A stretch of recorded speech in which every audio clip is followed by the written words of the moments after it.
읽어나가면서 조금 묵상하십시다. 하나님 아버지 감사합니다. 금요일 밤 저희들을 또 예배당으로 부르시고 하나님의 말씀 앞에 먼저 앉아 말씀을 같이 읽고 또 부족한 종이 조금 해석하고 또 함께 묵상하고 하나님의 말씀의 교훈을 주님 받기를 사모하오니 하나님께서 말씀하여 주시고 또 말씀하게 하여 주시고 말씀을 듣게 하여 주시고 받게 하여 주시고 교훈이 되며 유익이 되게 하여 주시기를 원합니다. 모든 성경은 하나님의 감동으로 된 것으로 교훈과 책망과 바르게 함과 의로 교육하기에 유익하며 한이는 하나님의 사람으로 온전케 하며 또 모든 선한 일을 행하게 온전케 하려 하심이라는 말씀대로 주님 오늘도 우리에게 이 말씀이 교훈이 되고 책망이 되고 바르게 함이 되고 의로 교육함이 되고 또 주의 피로 구속받고 예수님 믿고 죄 씻음과 의롭다 하심을 얻은 주의 백성들을 온전케 하는 일, 땅 위에 사는 동안 선한 일에 열심하는 친백성으로 잘 준비되는 종들이 되게 하여 주옵소서. 하나님의 영, 진리의 영께서 우리 가운데 계시오니 부족한 종의 심령을 주장하시고 또 주를 사모하여 이 저녁에도 육신의 피곤에도 무릅쓰고 예배당에 나와 앉아 있는 모든 사랑하는 심령들에게 감화 감동하시고 말씀을 깨닫게 하시고 즐거이 받고 또 유익이 되게 하여 주옵소서. 예수님의 이름으로 기도하옵나이다. 아멘. 잠언 15장 17절부터 20절 말씀 17절 같이 보십시다. 여간 채소를 먹으며 서로 사랑하는 것이 살진 소를 먹으며 서로 미워하는 것보다 나으니라. 여간 채소를 먹으며, 여간이라는 말 지금은 잘 쓰는 말 같지 않죠. 여간 채소, 보통 채소를 먹으며, 그래서 보통 그래도 자연스러운 여간이라는 말은 보통 그런 말인데 보통 채소를 먹으며 보통 일반적인 집의 그 식생활을 묘사한 그런 말이라고 봅니다. 본문은 가정의 행복에 대해 말합니다. 가정의 행복. 사람이 살아가는데 가정이 기본 단위죠. 하나님께서 창조하신 원래 모습이죠. 하나님께서 다 남자 따로 여자 따로 사실은 그렇게 만들지를 않았습니다. 원래는 남자만 만들었고 성경대로 우리가 순서대로 말하면 그런데 남자가 혼자 있는 것이 쓸쓸하고 좋지를 않아서 하나님이 창조한 모든 것은 다 보시기에 좋았는데 사람을 만드시고 남자를 먼저 만들고 혼자 이렇게 사는 것을 보니까 쓸쓸하고 좋지를 않아서 그래서 남자를 잠들게 하고 외과 수술을 하듯이 갈비뼈를 하나 뽑아서 예쁜 여자를 만들어 가지고 아담에게로 데리고 왔다. 그렇게 되어 있죠. 그러니까 원래는 따로따로 만든 것이 아니에요. 남자 따로 여자 따로. 그래서 너희는 영원히 따로따로 살아라. 이렇게 차등하게 만드셨는지. 똑같이 그냥 남자만 만들고 아니면 여자만 만들고 똑같이 그렇게 만들면은 어떨지. 그런데 남자 여자를 이렇게 만드셔서 그것도 한 남자의 갈빗대를 가지고 여자를 만들어서 그래서 한 몸이 되게 한 몸이다. 둘이 아니고 하나다. 그렇게 창세기 2장 끝에 말씀했죠. 그래서 그 말은 남자와 여자가 남편과 아내가 돼서 가정을 이룬다는 얘기를 합니다.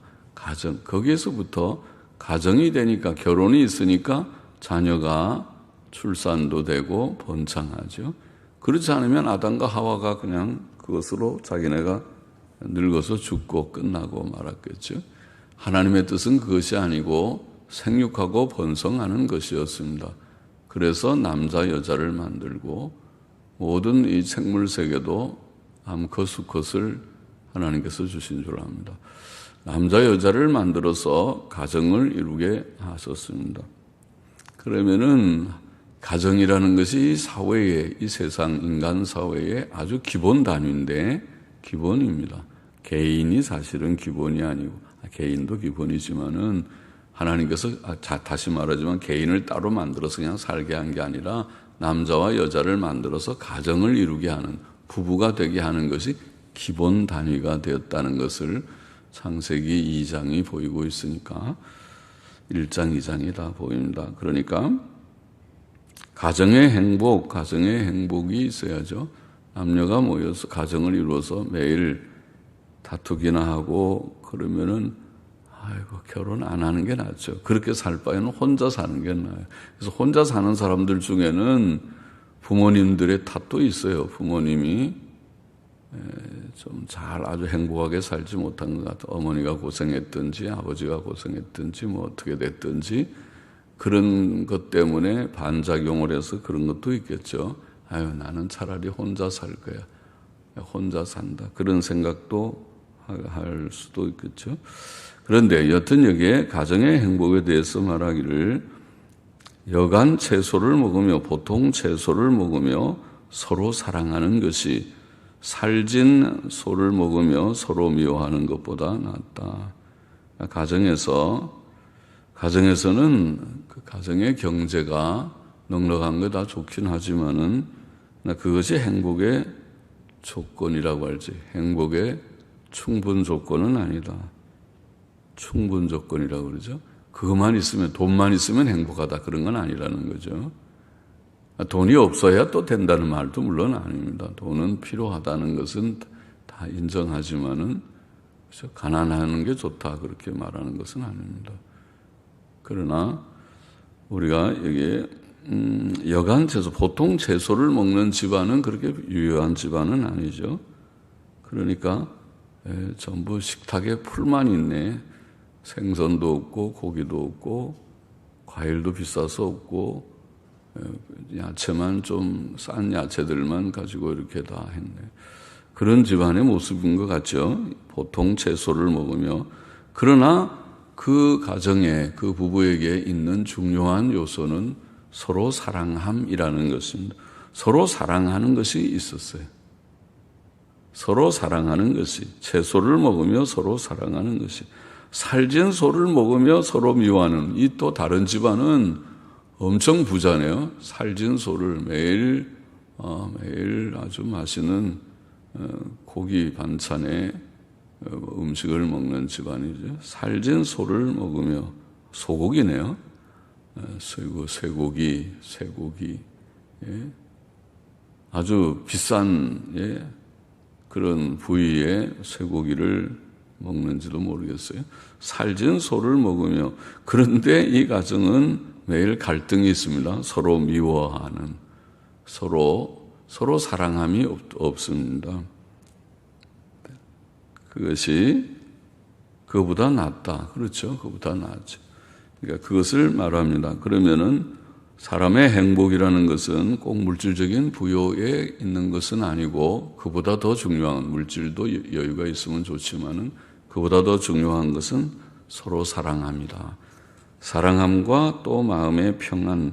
16절에서 우리가 읽었죠. 16절에 15장 16절 잠깐 가보면은 가산이 적어도 여호와를 경외하는 것이 크게 부하고 번뇌하는 것보다 나으니라, 그런 말씀이었죠.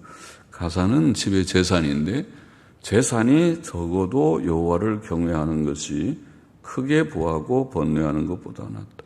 돈은 좀 없지만은 하나님 경외하고 늘 말씀과 기도로 살고 예배드리고 성경도 읽고 찬송가도 부르고 기도도 하고 그렇게 한다. 경건한 집안입니다. 가정 예배가 있고, 그죠? 어린 아이들이 있으면은 꼭 아침이든지 잘 때든지 시간을 구별해서 성경 같이 읽고 기도하고 그런 가정입니다. 또 가까이 있으면 늘 예배당에 시시때때로 새벽에도 나오고 밤에도 나오고 교회에 있는 대로 모이면은 좋죠. 30분, 1시간 예배 드리는 것은 가정 예배 같이 보이기도 하죠. 그래서 그러면서도 평안합니다. 하나님을 경외하니까 평안한 집안입니다. 반대로 부자는 재산은 적어도 하나님 경외하고 평안이 있는 집안이 있고, 다른 집안은 크게 부하다. 크게, 조금 부자가 아니라 많이 부자네요. 크게 부자인데 번뇌하는 것보다 심령에 평안이 없습니다. 그와 똑같아요. 그러면 지금 평안의, 가정의 행복의 조건을 이렇게 말하기를 서로 사랑함, 본절은 서로 사랑함, 전절은 16절에서는 평안함. 그렇죠. 그게 행복의 조건이라고 할지 행복의 더 중요한 요소라는 것입니다. 하나님께서 건강도 주시고 일용할 양식도 주실 것입니다. 그런 것도 없어도 너는 매일 아프기만 하라, 굶어서 쫄쫄 굶어가지고 먹을 것이 없고 손가락만 빨고 있어라, 그래도 행복하다, 그런 걸 말하는 것은 아니죠. 그런 뜻이 아니고 하나님께서 일용할 양식도 주셨고 주실 것이고 몸의 건강도 상당한 건강을 주실 것이고 주셨고, 그러나 그보다 더 중요한 것은 그것은 서로 사랑하고 마음의 평안이 있고 그것이 더 훨씬 중요하다. 그리고 거기에 더해서 하나님께서 물질의 여유도 주시고 건강도 상당히 주셔서 병원도 드나들지 않게 하시고, 그러면 감사하죠. 감사한 거죠. 미움이라고 하는 것이, 서로 미워한다는 것이 이게 문제죠. 갈등과 다툼을 일으키고 평안과 행복을 다 빼앗아가고 마는 것입니다. 미움은 사람이 누가 좀 이기적이게 되면 미움이 생기는 것 같죠. 이기적이게 될 때에 또 남을 시기할 때, 형제가 자기보다 좀 똑똑하거나 공부 잘하거나 좀 좋은데 취직했거나 그러면은 시기하는 또 그것도 있죠. 가인이 아벨을 시기해서 죽여버리지 않았어요. 하나님께서 아벨의 제사는 받고 가인의 제사는 받지 않으니까 속에 미움이 생겨서 들판에서 동생을 쳐서 죽여버렸어요. 그게 창세기 4장에 나오는 내용 아닙니까? 그러니까 그런 미움에서 이런 불행한 일, 살인의 일, 이런 것들이 나오는 것입니다. 교회도 그렇겠죠. 교회에도 미움이 없으면 갈등과 다툼이 없어요. 갈등과 다툼이, 미움이 없으면 좀 극복할 수가 있죠. 조금 서로 차이가 있어도 그런 것을 다 대화를 많이 나누어서 당신 생각이 뭔가, 내 생각은 뭔가, 그게 겸손한 가운데 대화가 돼야 되는 거죠. 자기 생각만 주장하고 따다다다닥 자기 말만 하고 끝, 그래버리면 그건 대화가 안 되고 거기는 분열과 갈등이 있을 수밖에 없어요. 그러나 겸손히 서로 사랑 가운데서 인내하면서 자기의 의견을 말하고 상대의 의견을 다 청취하고 잘 들어주고, 그렇게 하면서 또 일치를 좀 구하고 찾아보고,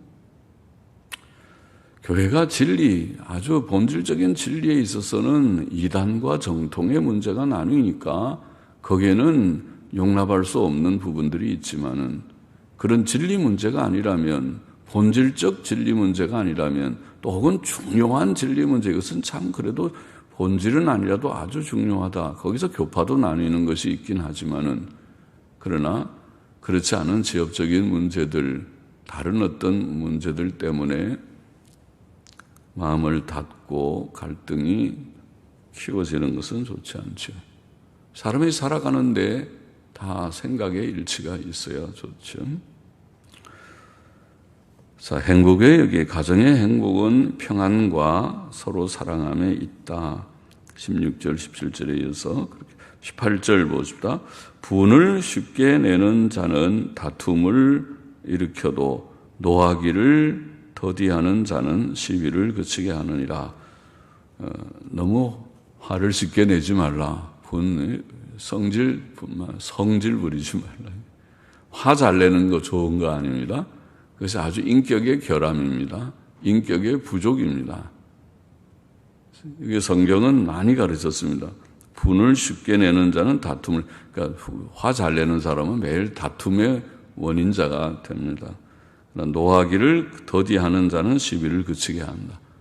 노를 좀 할 수 있는 사람이니까 뭐 생각이 있는데 틀렸다 싶으면 화가 좀 나고, 또 다 사람이 감정이 있는데 살살 약 올려가지고 감정을 자극해가지고 화 안 내는 사람이 누가 있겠어요? 다 사람 속에는 그런 감정이 있는데, 그러나 그거를 극복을 누가 잘 하느냐 안 하느냐의 문제란 말이죠. 그래서 노하기를 더디하는 자는 시비를, 싸움이 있는 곳에서도 시비를 잘 그치게 할 수 있는 그런 인격, 그런 사람이 되라고 교훈하는 거죠. 그것이 성화입니다. 우리가 예수님 믿고 구원은 받았죠. 예수님 믿고 구원받는 것으로 끝나고 매일 복음만 얘기를 하고 예수님 믿고 구원받으세요, 회개하고 중생하고 거듭나야 되고 예수님 믿고 구원받고, 그 얘기만 우리가 알면은 그게 중요한, 아주 중요한 것이고 거의 전부에 가까운 귀한 진리이긴 하지만은, 그러나 성경에 글쎄요, 하나님의 뜻을 반만 아는 것 같아요. 하나님께서 만일 그렇다면 성경에 그렇게 말씀했을 때, 아까 방금 제가 언제 인용했나, 디모데후서 3장 16절 17절의 말씀은 하나님이 바로 16절 전에 15절에 우리가 예수 그리스도를 통해서 구원받는 지혜가 있다는, 성경을 통해서 예수님 믿고 구원 얻는 지혜를 말씀한 후에 16절 17절은 성화, 온전함에 대한 말씀을 하고 있잖아요. 성경의 용도는 두 가지라고. 하나는 예수 믿고 구원받는 것, 그게 가장 기본적인 거고, 두 번째는 온전함 속에 지금 다 이게 들어가 있는 거예요. 화 잘 내지 말라. 그 온전함이에요. 가정도 행복한 가정을 이루기 위하여 서로 사랑하고 평안한 마음을 가지고, 그렇게 해서 가정이 좀 좋은 가정, 스위트홈, 스위트홈, 가정이 빨리 가고 싶은 그런 가정. 아유, 집에 들어가기 싫은, 들어가면 또 그 집안의 부모가 무서우면 애들은 집에 들어가기가 싫잖아요. 오늘 들어가면 또 무슨 욕을 먹는 그런 사람도 봤어요. 하도 부모한테 욕을 많이 먹고 구박을 받아서 오늘도 들어가면 무슨 욕을 먹는가 주눅이 드는 그런 그 가정도 있고, 그렇지 않고 정말 집에 들어가고 싶어서 어디 가지 않고, 놀러 가라고 그래도 안 가고 나는 집이 제일 좋다고, 집이 제일 좋다고. 그게 스위트홈이죠. 좋은 집을 만드는, 그렇게 하라는 거죠. 자, 분을 쉽게 내는 자는 다툼을 일으킨다. 우리가 정당하게 분을 낼 때도 있지만은 정당치 않은 분노도 많습니다. 잘못된 선입견, 추측, 오해, 이런 것들 때문에 분내는 경우죠. 또 정당한 분노라도 상대방의 실수에 대해 지나치고 과격한 감정을 나타내는 경우도 있습니다. 미움은 지나친 분노로 나타납니다. 지나놓고 보면 우리의 모든 언행이 이게 조금 더 자제하면 좋은데 그렇다. 미련해서, 우리가 다 미련해서. 전도서 7장 9절에 보면 급한 마음으로 노를 바라지 말라. 노는 우매자의 품에 머무름이니라. 그러니까 화 잘 내는 것은 미련한 자라. 노는 우매자의 품에 머무른다. 노하면은 실수하기 쉽고 노는 미련함의 표다.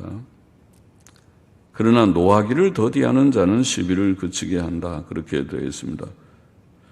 분노는 때때로 의견 대립에서 생기는데, 무슨 일이든지 의견이 서로 다를 수 있죠. 사람이 다 똑같으면 좋지만은 여러 가지 이유 때문에 본인이 잘못된 선입견이 있어서, 혹은 지식이 부족해서, 정보가 부족해서, 그래서 다르죠. 이 세상에는 여러 가지 의견의 차이가 참 많습니다. 많은 세상이죠. 자, 그런 상황에서 또 이렇게 보면은 의견들이 이 의견도 괜찮고 저 의견도 괜찮은 경우도 또 많이 있습니다. 안 그런 경우도 있지만은, 그래서 아까도 말했지만은 우리는 사랑과 겸손으로 자기 의견을 겸손하게 표현하고, 저는 이렇게 생각하는 바입니다. 그리고 상대방의 의견을 잘 경청하고 청취하고 잘 들어주고, 그게 돼야 소통이 되는 거예요. 그러죠. 그게 대화라는 것이죠. 대화는 일방통행이 아니죠. 쌍방통행이죠. 내가 내 말을 잘 전달해 보려고 애를 써서 상대방이 듣고 그게 일리가 있는데, 또 상대방의 얘기를 내가 잘 들어서 그것도 일리가 있는데 잘 들어주고, 그래서 어떻게 공통점이나 우리가 좀 더 나은 방향이나 또 원만한 결론에 도달할 수 있도록, 그게 회의라는 거죠. 회의에 그게 정일치가 안 될 때 우리가 하는 것이 다수결이고 그런 거죠. 만장일치를 하면 제일 좋지만은 모든 의견이 모두가 다 그게 참 좋습니다. 만장일치가 제일 바람직하지만은, 그러나 그렇게 안 되니까 일은 해야 되겠고 일치가 안 되면 어찌할꼬. 그래서 다수결이라는 그런 다수의 의견을 존중하자. 그렇게 이상적으로 말하면 교회에는 갈등이 있을 필요가 없습니다. 그런 건전한 인격성을 가지고 온유와 겸손을 가지고 서로 다 대화하고 토의하고 그렇게 해서 결론에 도달하고. 우리가 초대교회 사도행전 15장의 예루살렘 총회의 회의는 굉장한 경론이 벌어진 거죠. 경론까지는 아니죠. 그래서 오랜 논쟁이 있었습니다. 그리고는 그것이 다 일치된 결론을 만들었어요. 참 잘했죠. 그렇게 되면 좋겠어요. 논쟁은 할 수 있지만은 토론은 서로 의견이 다르면 내 생각은 이렇다. 당신 생각은 뭐냐. 서로 토론도 하고 할 수 있지만은, 그러나 결론이 일치된 결론을 이루는 것이 교회다운 거죠. 그러지? 서로 정말 아까 정통과 이단 같은 것은 나뉘어야 돼요. 그건 같이 있으면 안 돼요. 하나님과 벨리알이 같이 갈 수는 없어요. 그러죠? 그러니까 그는 나뉘지만은 정통과 이단의 문제가 아니라면 인내하면서 할 수 있는 대로 우리가 일치를 이루려고 하는 그런 것이 필요하죠. 그게 사랑과 겸손, 또 자기 통제하는 자제심, 이런 것들이 필요합니다. 그게 노하기를 더디하는 것이라 그렇게 말합니다. 야고보서 1장 19절, 사람마다 듣기는 속히 하고 말하기는 더디하며 성내기도 더디하라. 그 교훈이랑 같은 잠언에 많은 말씀이죠. 노하기를 더디하라. 19절 보십시다. 게으른 자의 길은 가시 울타리 같으나 정직한 자의 길은 대론이라. 이게 이제 세 번째 구절에는 게으름을 우리가 책망하듯이 게으르지 말라. 게으르지 말라. 게으른 자의 길은 가시 울타리 같으다. 가시 울타리. 가시 울타리 하면은 가시 울타리는 갈 수가 없죠. 가시에 찔려서 어떻게 가겠습니까? 가기 어려운 길이라는 뜻이겠죠. 게으른 자의 길은 그 길을 갖다 탁 닦아서 가시도 제거하고 돌도 좀 제거하고 탁 잘 닦아서 아주 가기 좋은, 요즘 아주 좋은 길처럼 닦아야지. 그렇지 않고 산길처럼 가시 울타리가 막 있는 산길로 그렇게 길도 없는 데로 막 가라고 하면은 가겠습니까? 그러니까 게으른 자가 꼭 그렇다는 거라고 표현하고 있습니다. 게으른 자는 해야 할 일이 많이 밀려 있고 또 의지가 약해서 난관을 잘 극복하지 못한다고 보입니다.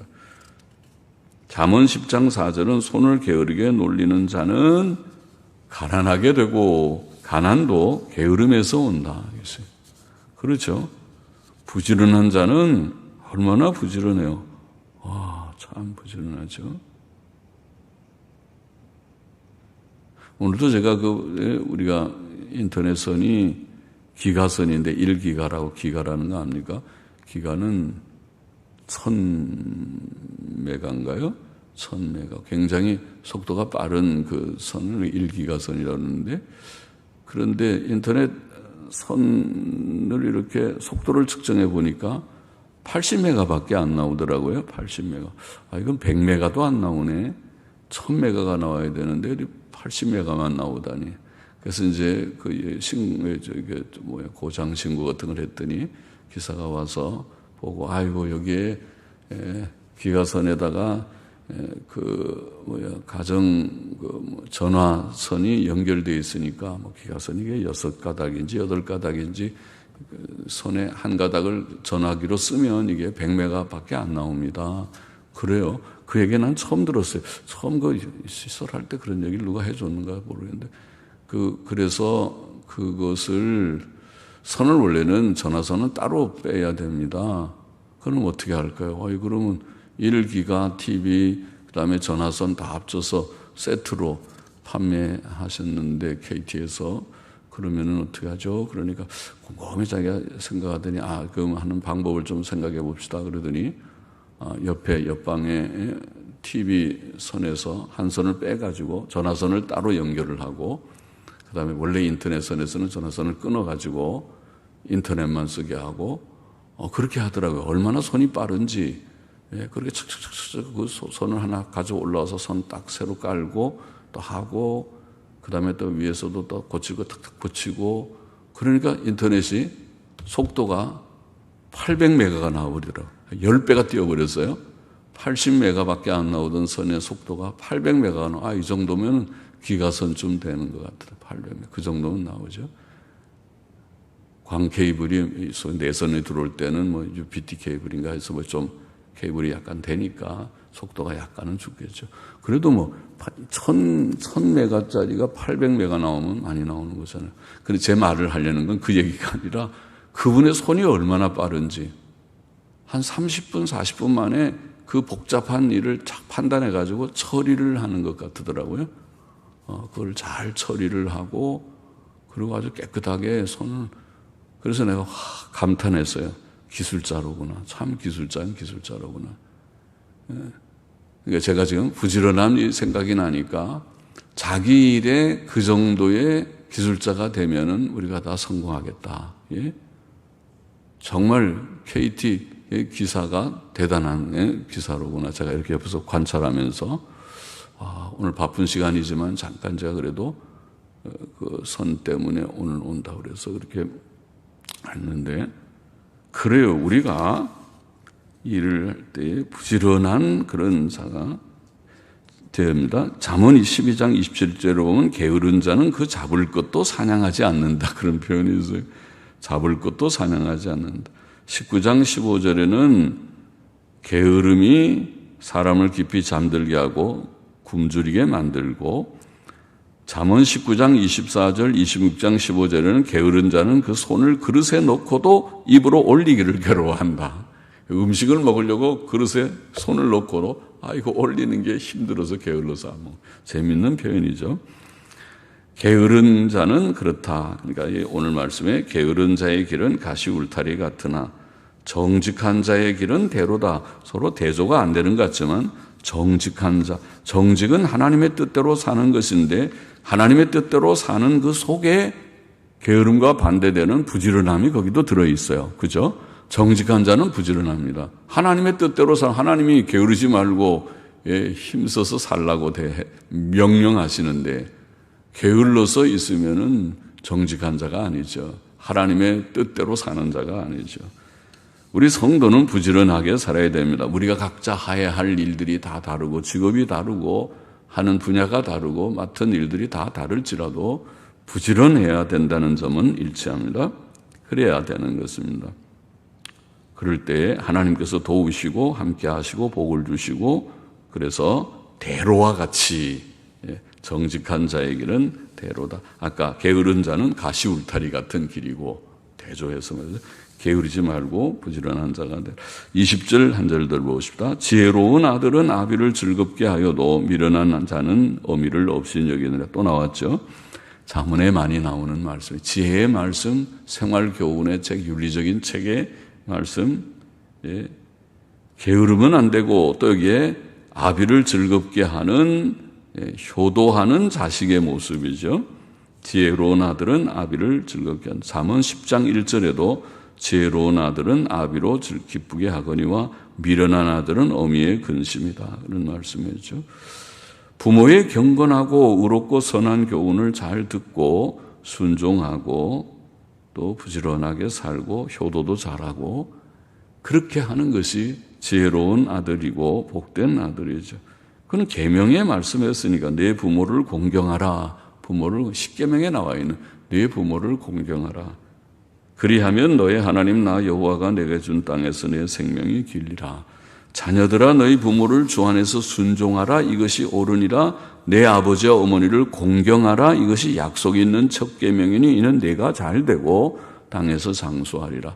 계명이 이게 제 5계명, 10계명의 5계명이고 또 그 방금 인용한 에베소 6장에서 사도 바울이 다시 한번 그 계명을 우리가 교훈하면서 부모에게 순종하고 부모를 공경하라. 이것이 옳은 길이고 이것이 복된 길이다. 내가 잘되고 땅에서 장수하려면 건강해야 되고 돈도 좀 있어야 장수하지. 굶어 죽거나 아파 죽거나 그러면 안 되잖아요. 그러니까 물질의 여유, 건강, 육신의 건강은 기본이에요. 그건 기본적인 거예요. 복되게 한다. 그러나 반대로 미련한 자는 어머니를 업신여긴다. 어머니만 그런 거예요. 엄마도 먼저 업신여기고 아버지도 업신여기고 그렇게 될 것이다. 부모에 대한 불순종은 부모 멸시죠. 부모를 멸시하는 거고 또 부모를 멸시하는 것은 곧 하나님을 멸시하는 것입니다. 왜냐하면 하나님의 법을 멸시하니까 5계명 하나님의 말씀을 무시하는 거잖아요.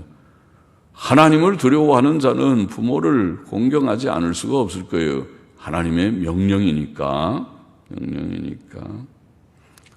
그래서 잠언 30장 17절은 아주 무서운 말씀이죠. 아비를 조롱하고 어미 순종하기를 싫어하는 자의 눈은 그 눈이 아주 좋지 않은 눈 모습인가 보죠. 남을 이렇게 질시하고 멸시하고 조롱하는 그런 눈, 찌푸린 눈 같은 그런 눈. 그 눈은 골짜기에 까마귀에게 쪼이고 독수리 새끼에게 먹히리라. 무서운 저주의 말씀이죠. 가다가 골짜기에 까마귀가 저게 먹을 수 있는 아주 말랑말랑한 맛있는 그런 고기 부분이 보인다. 포착 하고 샥 내려와서 샥 뽑아서 눈을 빼먹는다. 아이고 큰일 날 일이죠. 독수리 새끼가 멀리서 보니까 저거 말랑말랑하고 맛있게 보이는 반짝반짝하고 먹음직한 그런 먹잇감 포착 그리고 샥 내려와서 확 쪼아먹는 그런 저주의 말씀입니까? 얼마나 하나님께서 미워하시면 이런 저주의 말씀을 써놓으셨습니까? 그러니까 우리가 그런 찌그러진 눈 하지 말고 온화한 눈으로 부모님에 대해서 늘 감사의 마음으로 부모라는 것이 얼마나 힘든 그런 일인지 결혼이라는 것이 얼마나 힘든 과정인지 자녀 출산이 자녀를 양육한다는 것이 얼마나 수고로운 일인지 그것을 일찍 좀 깨닫는 지혜가 있어서 다 나이가 늙은 다음에 깨닫고 우리 부모님이 참 고생했겠다. 여보시오. 때가 늦어 벌써 부모님 돌아가셨고 그걸 이제 뒤늦게 깨달아서 무슨 소용이 있는 그런 말 다 부질없는 말 하지 말고 그거는 어릴 때 깨달아야지. 어릴 때 부모님이 지금 계실 때 부모님을 복양하는 용도로 깨달아야지. 본문의 교훈을 정리해보면 첫째, 채소를 먹으며 서로 사랑하는 것이 살진 소를 먹으며 서로 미워하는 것보다 낫다. 가정의 행복은 서로 사랑하고 평안해야 또 사랑하니까 평안과 사랑함이 그것이 중요하다. 그 다음에 하나님께서 건강도 물질의 여유도 하나님께서 복으로 주시는 것이다. 둘째, 분을 쉽게 내는 자는 다툼을 일으켜도 노하기를 더디하는 자는 시비를 그치게 한다. 제발 성질 좀 죽여라. 성질 내려고 하지 말고 그 얘기죠. 하나님의 말씀에 성질 너희 죽여라. 네 성질머리 때문에 행복을 네가 박차버리는 것이다. 네 행복은 네 성질부터 꺾어야 오늘 찾아오는 것이다. 그래야 시비도 그치는 거고 그렇지. 네 성질 때문에 파탄이 되고 부부관계가 깨지고 가정이 파탄이 되고 네가 가는 곳마다 싸움꾼이고 분열이 생기지 화목동이가 되지 못하지 않느냐 이렇게 말하는 거죠. 그래서 성질을 죽여야 되고 셋째, 게으른 자의 길은 가시울타리 같으나 정직한 자의 길은 대로라. 게으르지 말고 하나님 말씀대로 부지런하게 열심히 살아서 내 가는 길이 대로같이 그렇게 되게 하거라. 형통의 복이죠. 넷째, 지혜로운 자식이 되라. 아비를 즐겁게 하고 어미를 즐겁게 하는 지혜로운 자식이 되라. 우리는 하나님의 지혜로운 자녀가 돼서 하나님을 기쁘시게 하고 땅 위에서도 부모에게 좋은 사람이 돼요. 부모님이 믿음이 없고 하나님을 잘 모르는 분이라도 예수님 믿는 것은 내가 부모님의 말씀을 따를 수는 없죠. 하나님의 명령을 따라야 되지만은 그 죄 짓는 거 빼놓고는 다 부모님께 공경해야 돼요. 예? 성경에 모든 일에 범사에 순종하라고 했어요. 예수님 믿는 거 빼놓고 예수님 믿지 말라, 교회 가지 말라, 너는 바르게 살지 말라고 하는 거 빼놓고는 부모님을 공경하고 섬기고 부모님을 위해서, 부모님들이 믿지 않는 부모님이 예수가 누군지는 내가 잘 몰라도 그래도 괜찮은 사람 같다, 그렇게 생각할 정도로 본이 되어야 할 것이라고 믿습니다. 기도하겠습니다. 하나님 아버지, 오늘도 부족한 종이 말씀 조금 해석했습니다. 감사합니다. 주신 말씀을 마음에 새기고 우리의 삶 가운데 때때로 기억나서 또 실천하고 또 성경대로의 사람, 성화를 이룬 사람들, 주의 형상을 이룬 사람들이